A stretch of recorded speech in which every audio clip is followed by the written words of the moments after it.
ಪ್ರಿಯರಾದವರೇ, ಯೇಸುಕ್ರಿಸ್ತನ ನಾಮದಲ್ಲಿ ನಾನು ನಿಮ್ಮನ್ನು ವಂದಿಸುತ್ತೇನೆ. ಈ ದಿನ ಹೇಗಿದ್ದೀರಾ? ಚೆನ್ನಾಗಿದ್ದೀರಾ? ಸಂತೋಷವಾಗಿ ಇದ್ದೀರಾ? ನೀವು ಯಾವಾಗಲೂ ಸಂತೋಷವಾಗಿ ಮನೋಲ್ಲಾಸವಾಗಿ ಇರಬೇಕೆಂದು ದೇವರು ಬಯಸುತ್ತಾರೆ. ಆದ್ದರಿಂದಲೇ ಪ್ರತಿನಿತ್ಯ ನಿಮ್ಮೊಟ್ಟಿಗೆ ಮಾತನಾಡುವಂತೆ ದೇವರು ಕೃಪೆ ಕೊಟ್ಟಿದ್ದಾರೆ.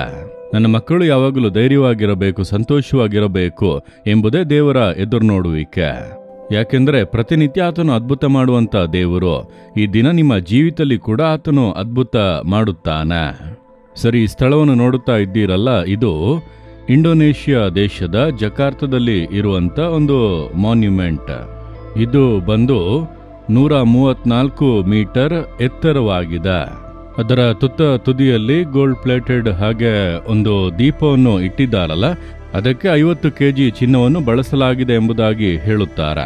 350 ವರ್ಷಗಳು ಡಚ್ಚರ ಆಳ್ವಿಕೆ ಈ ಒಂದು ದೇಶದಲ್ಲಿ ನಡೆಯಿತು.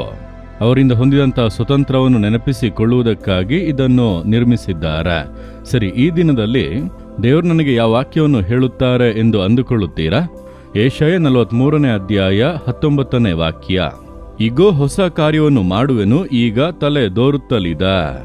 ದೇವರು ಪ್ರತಿದಿನ ನಮಗೆ ನೂತನ ಕೃಪೆಗಳನ್ನು ಕೊಡುತ್ತಾರೆ, ಹೊಸ ಅಭಿಷೇಕವನ್ನು ಕೊಡುತ್ತಾರೆ, ಹೊಸ ಬಲವನ್ನು ಕೊಡುತ್ತಾರೆ. ಆದ್ದರಿಂದ ಪ್ರತಿನಿತ್ಯ ಹೊಸ ಆಶೀರ್ವಾದಗಳನ್ನು ನಾವು ದೇವರಿಂದ ಎದುರು ನೋಡಬೇಕು. ಏನೋ ಸಾಧಾರಣವಾದ ಕಾರ್ಯಗಳಲ್ಲ. ಆತನು ಪ್ರತಿನಿತ್ಯ ಹೊಸ ಹೊಸ ಕಾರ್ಯಗಳನ್ನು ಮಾಡುವ ದೇವರು. ನಿಮ್ಮ ಜೀವಿತದಲ್ಲಿ, ನಿಮ್ಮ ಕುಟುಂಬದಲ್ಲಿ, ನಿಮ್ಮ ಕೆಲಸದಲ್ಲಿ, ಬಿಸ್ನೆಸ್ನಲ್ಲಿ, ನೀವು ಮಾಡುತ್ತಿರುವಂಥ ಕಾರ್ಯಗಳಲ್ಲಿ, ಸೇವೆಯಲ್ಲಿ ಹೊಸ ಕಾರ್ಯವನ್ನು ಮಾಡುವುದಕ್ಕೆ ಬಯಸುತ್ತಾರೆ. ಯೆಶಾಯ 43ನೇ ಅಧ್ಯಾಯ 19ನೇ ವಾಕ್ಯದಲ್ಲಿ ಹೇಳಲ್ಪಟ್ಟಿದೆ ಅಲ್ಲ, ಈಗೋ ಹೊಸ ಕಾರ್ಯವನ್ನು ಮಾಡುವೆನು, ಈಗ ತಲೆ ದೋರುತ್ತಲಿದೆ ಎಂದು ದೇವರು ಹೇಳುತ್ತಾರೆ. ನಾಳೆ ಅಲ್ಲ, ಇಂದೇ ನಿಮ್ಮ ಜೀವಿತದಲ್ಲೊಂದು ಹೊಸ ಕಾರ್ಯ ಆರಂಭವಾಗಲಿದೆ. ಯಾವ ಹೊಸ ಕಾರ್ಯ ನಡೆಯುತ್ತದೆ? ದೇವರು ಹೇಳುತ್ತಾರೆ, ಅರಣ್ಯದಲ್ಲಿ ಮಾರ್ಗವನ್ನು ಏರ್ಪಡಿಸುವೆನೋ, ಅಡವಿಯಲ್ಲಿ ನದಿಗಳನ್ನು ಹರಿಸುವೆನೋ.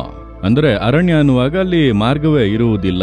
ಯಾವ ಕಡೆ ಹೋಗುವುದೆಂಬುದಾಗಿ ತತ್ತರಿಸಿ ನಿಲ್ಲುತ್ತಾರಲ್ಲ, ಮಾರ್ಗವೇ ಇಲ್ಲದೆ ಇರುವಂತ ಸ್ಥಳದಲ್ಲಿ ನಾನು ಮಾರ್ಗವನ್ನು ಮಾಡುವೆನೋ ಎಂದು ದೇವರು ಹೇಳುತ್ತಾರೆ. ಅದುವೇ ದೇವರ ಬಲ, ಹೊಸ ಕಾರ್ಯ. ಒಮ್ಮೆ ಒಬ್ಬ ಸಹೋದರಿ ಅದೇ ರೀತಿಯಾಗಿ ಹೇಳಿದರು, ನನ್ನ ಜೀವಿತವೇ ಮುಗಿದು ಹೋಯಿತು, ಅರಣ್ಯದಂತೆ ಆಗಿಬಿಟ್ಟಿದೆ, ಇನ್ನು ನಾನು ಯಾವ ಕಡೆ ಹೋಗುವುದೋ ತಿಳಿಯುತ್ತಿಲ್ಲ. ನನ್ನ ಜೀವಿತದಲ್ಲಿ ನಾನು ಒಬ್ಬರನ್ನು ನಂಬಿ ಜೀವನವನ್ನು ಪ್ರಾರಂಭಿಸಿದೆ. ಆ ವ್ಯಕ್ತಿ ನನ್ನನ್ನು ಕೈಬಿಟ್ಟು ನನಗೆ ವಿವಾಹ ವಿಚ್ಛೇದನ ಕೊಟ್ಟು ಹೋಗಿಬಿಟ್ಟರು.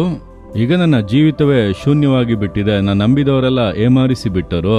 ನನ್ನ ಜೀವಿತವೇ ಮುಗಿದು ಹೋಯಿತು, ಇನ್ನು ಅಷ್ಟೇ, ನಾನೇನ್ ಮಾಡುವುದೋ ತಿಳಿಯುತ್ತಾ ಇಲ್ಲ. ನಾನು ಹೀಗೆ ಇದ್ದು ಸಾಯಬೇಕು ಎಂಬುದಾಗಿ ಒಂದು ಮನ ವೇದನೆಯಿಂದ ಹೇಳಿದರು. ಆಗ, ಇಲ್ಲ, ನಿಮ್ಮ ಈ ಒಂದು ಅರಣ್ಯದ ಅವಸ್ಥೆಯಲ್ಲಿ ಕೂಡ ಹೊಸ ಮಾರ್ಗವನ್ನು ತೆರೆಯಲು ದೇವರು ಶಕ್ತರು. ಆದರೆ ನೀವು ಅದನ್ನು ನಂಬಬೇಕು. ಹಿಂದಿನ ವಾಕ್ಯ ಹೇಳುತ್ತದೆ, ಹಳೆಯ ಸಂಗತಿಗಳನ್ನು ಜ್ಞಾಪಕಕ್ಕೆ ತಂದುಕೊಳ್ಳಬೇಡಿರಿ, ಪುರಾತನ ಕಾರ್ಯಗಳನ್ನು ಮರೆತು ಬಿಡಿ, ಆಗಲೇ ಹೊಸ ಕಾರ್ಯ ನಡೆಯುವುದು.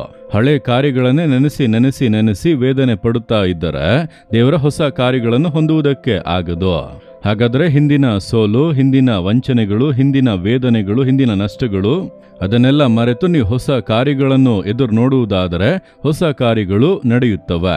ಆ ಸಹೋದರಿಗೆ ಹೇಳಿದೆ, ಹಳೆಯ ಕಾರ್ಯಗಳನ್ನೇ ನೆನೆಸುತ್ತಾ ವೇದನೆ ಪಡಬೇಡಿ, ಅದನ್ನು ದೇವರ ಪಾದಗಳಲ್ಲಿ ಇಟ್ಟು, ದೇವರೇ ನನಗೆ ಹೊಸ ಕಾರ್ಯವನ್ನು ಮಾಡಿರಿ ಎಂದು ನಂಬಿರಿ, ಆಗಲೇ ಹೊಸ ಕಾರ್ಯ ನಡೆಯುತ್ತದೆ ಅಂದಾಗ ಸ್ವಲ್ಪ ಕಷ್ಟಪಟ್ಟರು. ಆದರೆ ಅವರು ಪ್ರಾರ್ಥನೆ ಮಾಡಿ ಹಳೆಯ ಕಾರ್ಯಗಳನ್ನೆಲ್ಲ ಕ್ಷಮಿಸಿ ಮರೆತು ಆ ಕಹಿತನವನ್ನು ಬಿಟ್ಟು ಹೊರಬಂದರು. ದೇವರು ಒಂದು ಹೊಸ ಆಶೀರ್ವಾದವಾದ ಜೀವಿತವನ್ನು ರೂಪಿಸಿ ಕೊಟ್ಟರು. ಆಗ ಒಂದು ದೊಡ್ಡ ಸಂತೋಷ ನನಗೆ, ಇಂತಹ ಒಂದು ಒಳ್ಳೆ ಜೀವಿತ ರೂಪುಗೊಳ್ಳುತ್ತದೆ ಎಂಬುದಾಗಿ ನಾನು ನೆನೆಸಿ ಕೂಡ ನೋಡಲಿಲ್ಲ ಎಂದು ಹೇಳಿದರು. ಅದುವೇ ದೇವರು.